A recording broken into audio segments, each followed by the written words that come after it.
Accept what happening in your life right now. Put what has happened behind you. Let it all go and have faith that good things are coming your way. Happy morning, dear students. I'm your biology teacher welcoming you all to this online session. In biology, we have completed 5 lessons. Let us have a recap on the topics that we had completed. The first lesson is the animal kingdom, where we discussed the classification of living organisms, what is the need for classification, and criteria for classification. The hierarchical system of classification includes kingdom, phylum, class, order, family, genus, and species. Species is the basic unit of classification.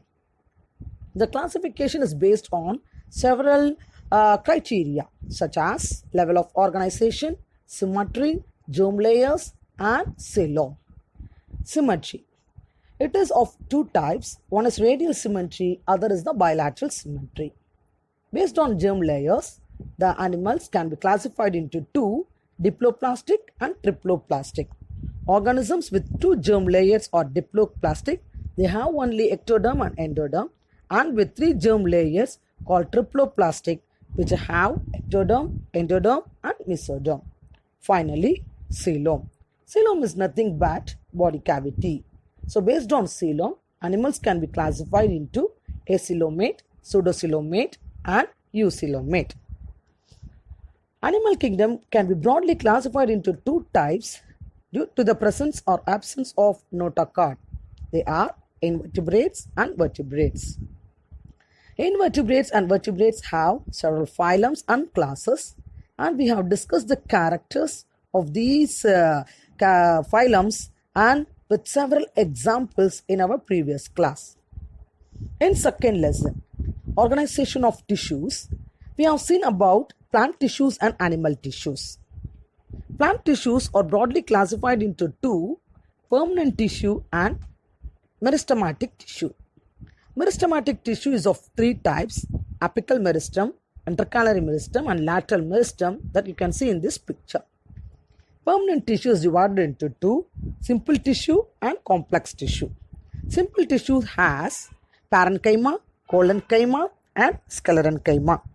And complex tissues has xylem and phloem, which is responsible for transporting water and food to the plants. If we take the classification of animal tissues, it can be classified into 2, simple and compound. The simple tissues consist of epithelial tissues, connective tissue, muscular and nervous tissue. This epithelial tissue is further divided into simple and compound. The simple epithelial tissues has squamous epithelium, cuboidal epithelium, columnar epithelium, ciliated epithelium, and glandular epithelium. The second one is the connective tissue. This connective tissue is further divided into connective tissue proper, supportive tissue, dense tissue, and fluid connective tissue. Connective tissue proper is of 2 types, areolar and adipose tissue that you can see in this picture.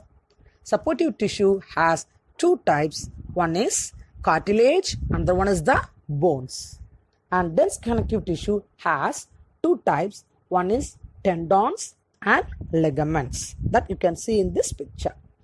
And fluid connective tissue has blood and lymph.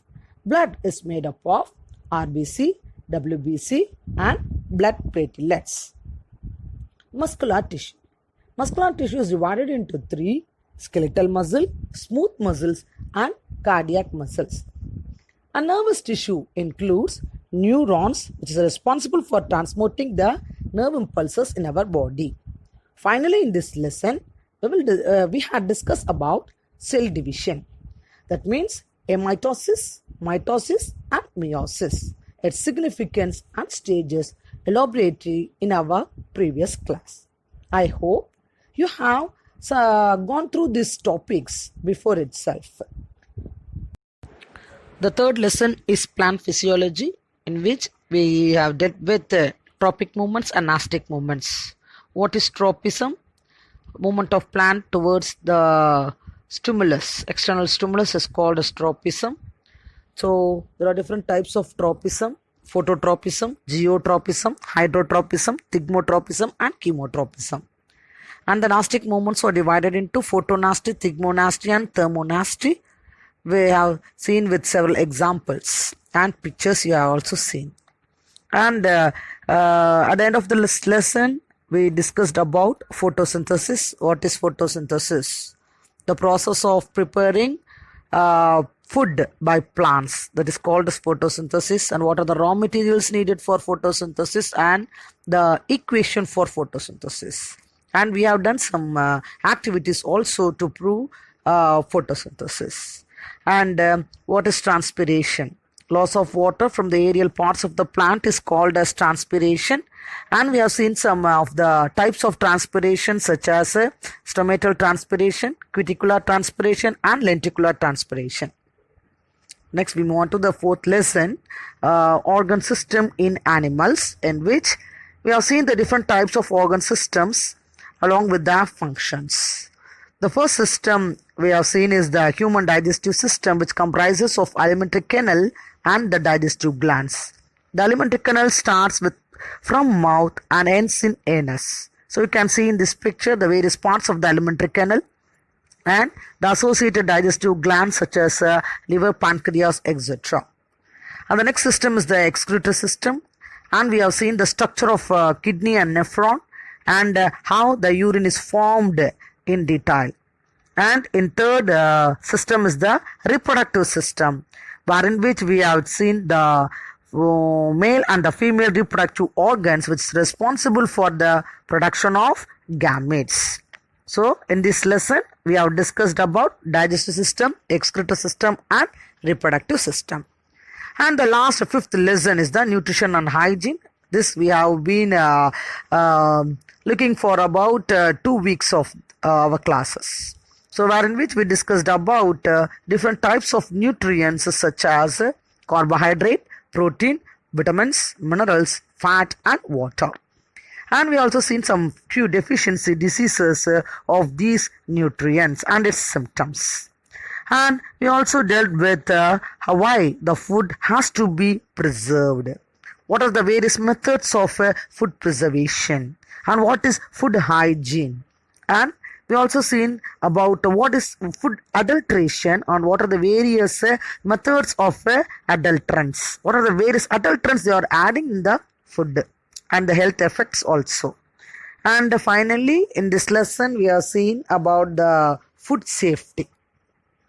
Today, we will start a new lesson at the back of your science book, that is lesson number 25, an introduction to computer. After completing this lesson, you will be able to understand the importance of the computer, know the history of computer, and you'll have a clear knowledge about the generation of computers, and you can able to distinguish data and information. First, we see what is computer.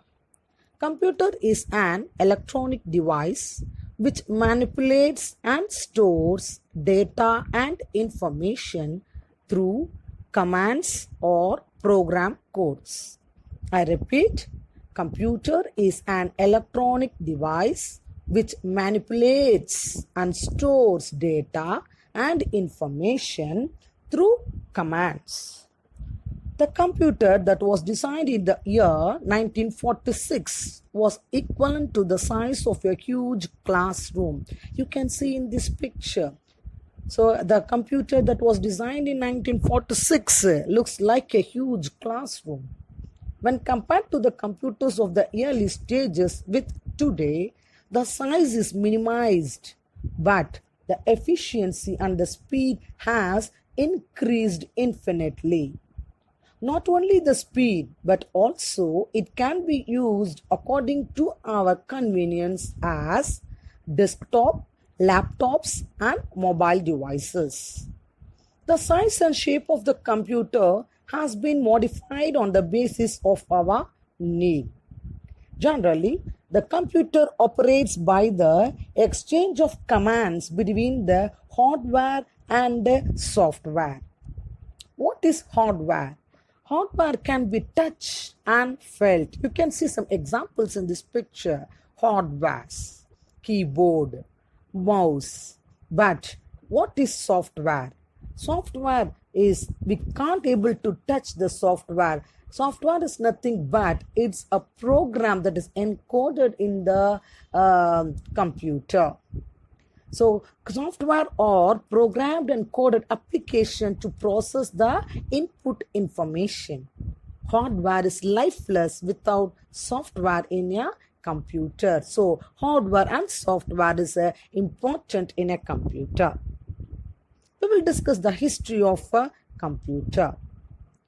Nowadays, we can find computer in many forms like desktops, laptops, palm top, tablets, etc. This kind of information in data handling and processing has happened over a long period of time. Let us know about the advancement of a computer here. Around 2000 years ago, the people of China used abacus. You know about abacus, you are having your abacus class, and you know the importance of abacus. This was considered as the most basic model of a computer. 19th century was considered as the birth of the computer when Charles Babbage designed the basic construction of a computer. So Charles Babbage was called as a father of computer. So he designed a basic construction of a computer in the early 19th century. ENIAC, E-N-I-A-C, ENIAC, which was used by the American military in 1946 to predict the trajectory of our artillery shells, was recognized as the world's first general purpose computer. So what is ENIAC? ENIAC, expand ENIAC. You can see in this picture what is the expansion of ENIAC. Next, Lady Augusta Ada Lovelace was honored as the first programmer, as she gave the first programming to do arithmetic operation. So the first lady programmer is Augusta Lovelace. You can see in this picture how beautiful she is. ENIAC, a computer which had approximately 18,000 vacuum tubes. The size occupied by the ENIAC could be equivalent to the classroom that you can see in this picture. Next, we are going to see the generation of computers. In this, we are going to learn about various generation of computers. Basically, the term generation refers to how hardware and software has evolved over time. The first generation of computers was 1945 to 1956 is the vacuum tubes. Thousands of vacuum tubes are used and it consumed lot of power. It generated large amount of heat. They are large in size and it's very expensive. They use the machine language, punched cards and paper tapes. And they are the fastest calculating device which can do 5,000 additions and 350 multiplications per second. Example for this is ENAIC, EDVAC, etc. And the second generation of computer is between 1956 to 1963 is the transistors. They use the transistors and they are smaller and faster than the previous generation, cheaper and more reliable. They have more efficient energy. They are still generated lot of heat.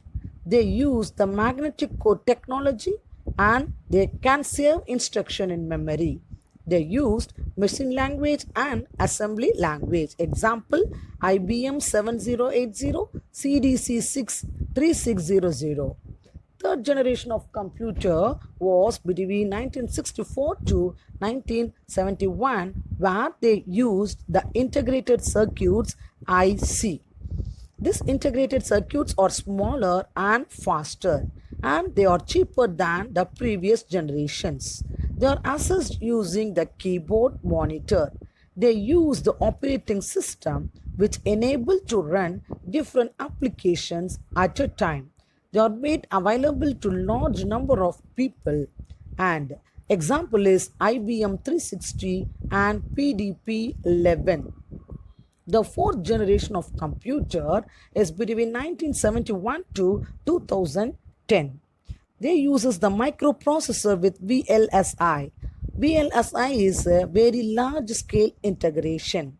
Thousands of ICs are present in a single chip. They are small and portable. They are the cheapest and work at high speed. Accuracy and reliability is the most common thing of this microprocessor. They can store larger memory and application software. They are the handheld devices. You can see such computers in 2010. The fifth generation of computer starts from after 200 and 2010 to till now. They are the artificial intelligence which uses ultra large scale integration. They are faster and cheaper. They are self-reliant and they are the quantum technology and can store nanotechnology also. The intelligent computers. Next we will see what is data. Data is the set of values of qualitative and quantitative variables. The data that is fed to the computer can be text, number, or statistics. These data stored in computer memory cannot be used directly. It has to be processed. Data must be interpreted by a human or a machine to derive the meaning. So, data is meaningless. Computer data may be processed by CPU and stored in files and folders on the compute hard disk. Next, we move on to data processing. What is data processing? The data processing in a computer is collecting data and converting into information according to our needs and requirements. I repeat, data processing is collecting data and converting into information according to our needs and requirements. Data processing is of 6 types. They are collection, storage, sorting, processing, analysis, presentation, and conclusion. First is the collection. Collection means gathering and measuring the information on targeted variables. This is the collection of data. Next, we have to store the data in certain devices like CD, hard disk, etc. Third is the sorting. Sorting is nothing but arranging the data into meaningful order. So, data are arranged in a meaningful order and then processing takes place. That means manipulation of data by computer takes place. Next is analysis. Analysis means obtaining the raw data and informations and converting into information useful for our decision making. Last one is the presentation and conclusion. And when the data are processed, then it can be presented on the screen. So this is called data processing, and these are the 6 steps involved in data processing. I repeat the 6 steps once again. Collection, storage, sorting, processing, analysis, presentation, and conclusion. And next we are going to see information. What is information? The information we get or obtain or receive using the data from the computer can be used directly. So the informations are received from the computer by using the data which we input. So what is the difference between the data and the information? Data means it is a raw facts or the unorganized facts of things. In data, there is no contextual meaning. There is no meaning in data. It can be fed as a text or a number. So just numbers or text can be fed in the data and they can be used by the computer only. Informations. So informations means data with exact meaning. Data are meaningless, whereas informations have exact meaning, processed data and organized context. And these informations are used by people, whereas the data is used by the computer. Students, I hope you all have understood the concept of an introduction to computer, in which we have discussed the history and generation of computer, data and information. Read the evaluation questions. Book link is sent to you. Go through it and do the assignment. Time is precious. Please don't waste it. Be safe at home. Thank you.